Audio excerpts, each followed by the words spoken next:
रोमा, टीना, मीनू और रितु चारों की शादी एक ही घर में हुई है। चारों बहुएं एक ही साथ एक घर में रहती हैं। चारों की सास सुशीला जी बहुत ही समझदार और शांत स्वभाव की महिला है। लेकिन अपने चारों बेटों की शादी के बाद सुशीला का सिर्फ एक ही काम रह गया है कि चारों बहुओं का प्यार कैसे बढ़ाया जाए। एक दिन सुशीला के घर उसकी बहन आई। उसकी बहन बोली, सुशीला, तू तो बहुत खुशकिस्मत है। तेरी चारों बहुएं तो बहुत सुंदर हैं और तेरा बहुत ख्याल भी रखती हैं। तुझे तो घर के काम की चिंता ही नहीं रहती होगी। सुशीला ने कहा, अरे कहाँ दीदी, मुझे तो हर समय यही चिंता रहती है कि कहीं इन चारों में लड़ाई ना हो जाए। जब भी मुझे लगता है इन चारों में बहस होने वाली है, मैं बात को संभाल लेती हूँ। सुशीला की बहन ने कहा, ये बात तो सच है सुशीला। दुनिया सोचती है कि बहुएं आ जाने से घर में खुशियाँ आ जाती हैं, लेकिन ये सच है कि घर में बहुओं के आने से सास की जिम्मेदारी भी बढ़ती है। हर समय बस यही सोचते रहते हैं कि सब में प्यार बना रहे। ये दोनों बात कर ही रही थी, तभी अचानक रोमा और मीनू की लड़ने की आवाज़ आई। रोमा, मैंने एक बार पोछा लगा दिया है तो मैं दोबारा नहीं लगाऊंगी। मीनू ने कहा, तुम्हारा पोछा तो तुम्हें लगाना ही पड़ेगा। तुमने इतना गंदा पोछा लगाया है कि लग ही नहीं रहा कि घर साफ हुआ है। बहुओं में इस तरह की लड़ाई देखकर सुशीला की बहन घबरा गई और सुशीला को समझाने लगी, तेरी बहुएं काम कम करती हैं और झगड़ा लड़ाई ज़्यादा करती हैं। सुशीला की बहन ने कहा, सुशीला, तुझे इनकी लड़ाई बंद करने के लिए कोई न कोई रास्ता तो निकालना ही पड़ेगा। ये कहकर सुशीला की बहन वहाँ से चली गई। अब सुशीला दिन रात यही सोचती रहती कि इन बहुओं के आपस में प्यार कैसे बढ़ाया जाए। इसलिए सुशीला ने अपनी सारी बहुओं को इकट्ठा किया और कहा, सुशीला ने कहा, तुम चारों लोग दिन भर आपस में लड़ती रहती हो। इससे ना तो घर चल सकता है और ना ही जिंदगी। इसलिए आज तुम यह बता दो कि तुम क्या चाहती हो। रोमा ने कहा, माँ जी, आप हमें अलग अलग घर दे दो। सुशीला ने कहा, मेरे पास इतना पैसा नहीं है कि मैं तुम चारों को अलग अलग घर बना कर दूं। दूसरी बहू मीनू ने कहा, माँ जी, ये घर भी तो बहुत बड़ा है, आप इस पर 4 मंजिल बनवा दो और हम चारों को दे दो। सुशीला ने कहा, मैंने अपने चारों बेटों को बहुत प्यार से पाला है, इसलिए मैं नहीं चाहती कि तुम लोगों की वजह से मेरा घर टूटे। मेरे चारों बेटे अलग अलग रहें। और मेरा क्या, मैं तुम चारों में से किसके साथ रहूंगी। सुशीला की ये बातें सुनकर चारों बहुएं चुप हो गई। चारों में से कोई भी सुशीला को अपने साथ नहीं रखना चाहती थी। सुशीला ने अपनी बहुओं को एकटक देखा और कहा, तुम चारों को मैंने अपने बेटे भी दिए और अपना घर भी दे दूं, लेकिन तुम कोई मुझे अपने साथ नहीं रखना चाहता। इतना कहते ही सुशीला की आंखें भर आई और वह चारों बहुओं के काम बांट दिए। उन सबको कहा कि कोई भी आपस में नहीं लड़ेगा, लेकिन उनकी बहुएं कहाँ मानने वाली थी। अब चारों बहुओं ने एक एक टीम बना ली। एक टीम में रोमा और मीनू और दूसरी टीम में रितु और टीना। चारों आपस में लड़ती तो नहीं, लेकिन एक दूसरे की चुगली करने लगती थी। एक दिन टीना और रितु ने अपनी सास से कहा, टीना ने कहा, माँ जी, आपको पता है, रोमा 12 बजे से सो रही है। आज तो उसने सिर्फ घर की झाड़ू ही लगाई है और पोछा भी नहीं लगाया। रितु ने कहा, हाँ माँ जी, आपने लड़ने के लिए मना किया है, इसलिए मैं मीनू से कुछ नहीं कहती।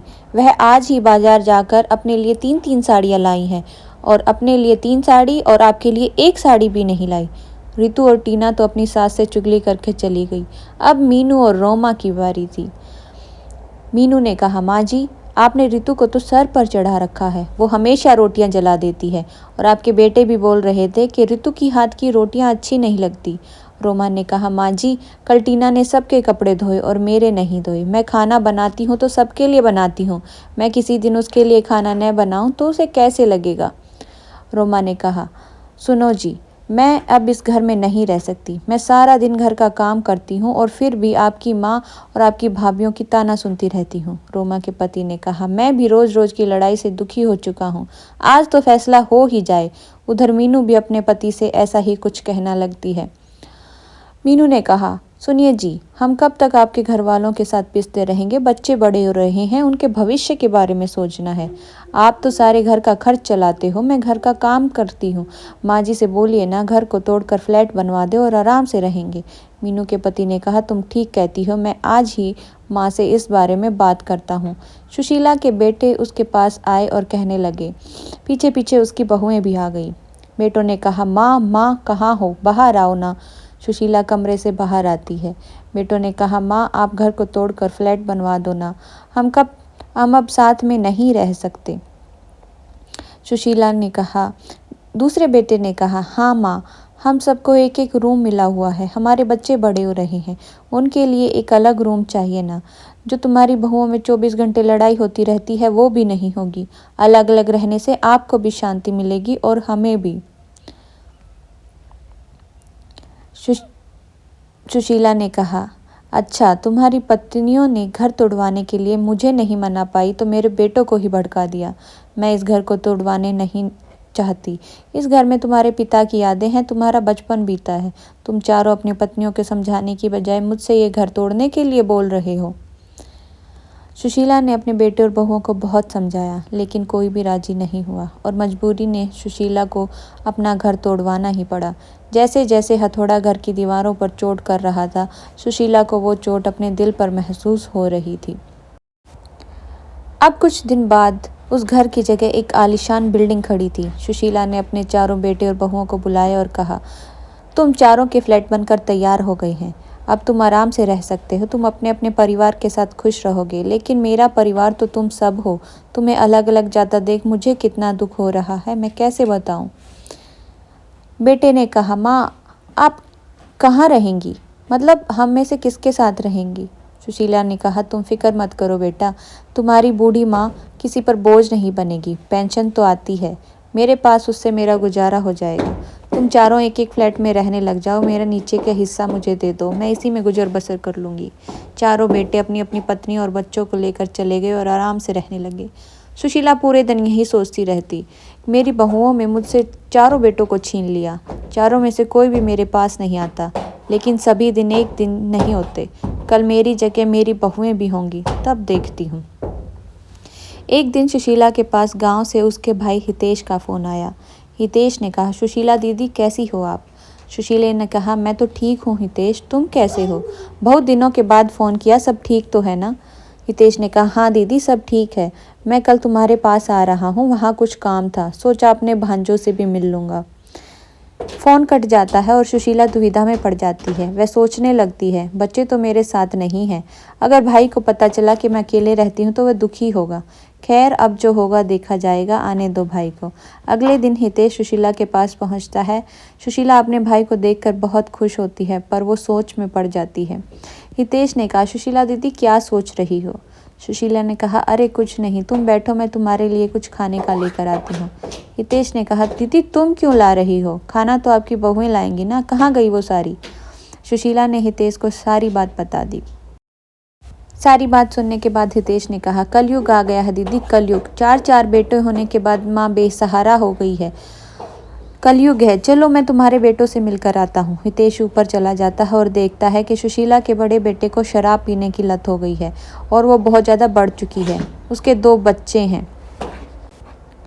बड़े बेटे ने कहा, मामा जी कैसे हो आप, घर में सब ठीक हैं, बड़े दिनों बाद आप मिलने आए। हितेश ने कहा, घर में तो सब ठीक है, तुम बताओ कैसे चल रहा है यहाँ, सब कुछ ठीक है ना। इतने में उसका छोटा बेटा यानी सुशीला जी का पोता हितेश के पास आता है, जो लगभग 6 साल का था। हितेश उससे पूछता है कि बेटा कौन सी क्लास में पढ़ते हो। पोते ने कहा, मैं तो अभी LKG में हूँ नाना जी। हितेश ने कहा, अच्छा बताओ बड़ा होकर क्या बनोगे। पोते ने कहा, मैं बड़ा होकर पापा की तरह शराबी बनूंगा। यह सुनकर सभी लोग भौचक्के रह गए और रोमा फूट फूट कर रोने लगी और रोते रोते बोली कि मामा जी, जब से मैं अलग हुई हूँ ये इतनी शराब पीते हैं कि माँ के साथ रहते थे तो माँ की थोड़ी शर्म होती थी, अब बच्चे भी वहीं सीख रहे हैं जो ये सिखा रहे हैं। थोड़ी देर बाद हितेश ऊपर वाले भांजे के पास जाता है और वहाँ की हालत कुछ अजीब ही थी, चारों तरफ सामान बिखरा हुआ था। हितेश के घर की हालत देखी नहीं गई और उन्होंने अपने बेटे से पूछा, बेटा क्या घर बदल रहे हो, सारा घर का सामान बिखरा हुआ है। मामा जी की बात सुनकर टीना झट से बोली, मामा जी पहले तो सब माँ के साथ रहते थे, सारी बहुएं एक एक काम कर लेती थी, काम जल्दी हो जाता था, अब सारा काम मुझे ही करना पड़ता, तो समझ में नहीं आता कि कहाँ से शुरू करूँ और कहाँ ख़त्म करूँ। हितेश ने कहा, अरे तो बेटा एक काम वाली रख लेते। टीना ने कहा, इतनी ज़्यादा सैलरी कहाँ कि हम काम वाली रख सकें। मामा जी, हम अलग फ्लैट में ना रहते तो इतनी परेशानी ना होती, वहाँ सब मिलजुल कर काम कर लेते थे। ये कहते ही टीना की आंखों में आंसू बहने लगे। हितेश वहाँ से चला जाता है और तीसरे बेटे के घर यानी तीसरी मंजिल पर पहुँचता है। वहाँ हितेश का तीसरा भांजा और उसकी पत्नी मीनू आर्थिक तंगी से गुजर रहे थे। हितेश ने कहा, बेटा कैसा चल रहा है? तुम्हारी माँ ने बताया तुम सब अलग अलग रहते हो। मैं आ गया तुमसे मिलने। तीसरे बेटे ने कहा, सब ठीक है मामा जी, आप बताओ आप कैसे हो? मीनू, मामा जी आए हैं, कुछ खाने को ला। इतना सुनते ही मीनू रसोई के डब्बों में देखने लगती है। वो एकदम खाली होते हैं। वह वहीं बैठकर सर पकड़कर रोने लगती है। रोने की आवाज़ सुनकर हितेश और मीनू का पति अंदर आते हैं। हितेश ने पूछा, क्या हुआ बेटा, रो क्यों रही हो? मीनू ने कहा, क्या बताऊं मामा जी, मैं अपनी किस्मत पर रो रही हूँ। अगर मैं भाभीियों की बातों में आकर घर से अलग न होती तो आज ये दिन देखना ना पड़ता। घर में खाने के लिए कुछ नहीं है, काम का भी पता नहीं मिलेगा क्या नहीं।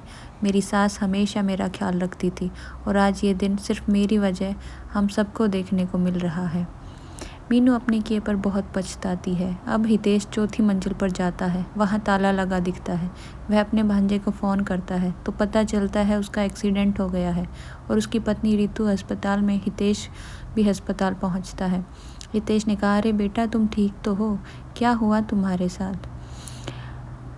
हितेश के चौथे भांजे ने सारी बात बताई। इतने में रितु भी आ गई। रितु, मामा जी नमस्कार। अच्छा हुआ आप भी आ गए, मैं तो यहाँ अकेले बहुत परेशान हो गई थी। कभी दवाई का पर्चा तो कभी दवाई के चक्कर। हितेश ने कहा, तो तुम दोनों दीदी को खबर क्यों नहीं कर देते? रितु ने कहा, किस मुंह से मैं माँ जी को फ़ोन करूं? उनका दिल भी बहुत दुखाया है हमने। बहुत पछता रही हूँ जो उनसे अलग रहने के लिए सोचा। अगर हम सब साथ रह रहे होते तो आज मुझे इतनी परेशानी का सामना नहीं कर। हितेश अपने तीनों भांजों सुशीला की खबर जाकर देता है और सभी अस्पताल में आते हैं। हितेश चारों भाइयों को एक दूसरे की परेशानी के बारे में बता देता है। चारों भाई एक दूसरे को गले लगाते हैं और माफ़ी मांगते हैं। चारों बहुएं भी सुशीला के पैर छूकर अपनी सास से माफ़ी मांगती हैं और दोबारा सारा परिवार एक हो गया। सब मिलजुल कर रहने लगे। एक भाई पर कोई परेशानी आती है तो सारे भाई मिलजुल कर उसका सामना कर। एक दिन सुशीला ने अपने बेटे और बहुओं को बुलाया और कहा, देखो तुम सब एक साथ रहते हो और कितने खुश रहते हो, कोई मुसीबत तुम्हें छू भी नहीं सकती। इसलिए तो कहते हैं मुश्किल वक्त भी टल जाता है जब अपनों का साथ मिल जाता है। अगर आपको ये स्टोरी अच्छी लगी तो चैनल को ज़रूर सब्सक्राइब करें और हमें कमेंट सेक्शन में बताएं कि आपको स्टोरी कैसी लगी। Thanks for watching. Bye bye.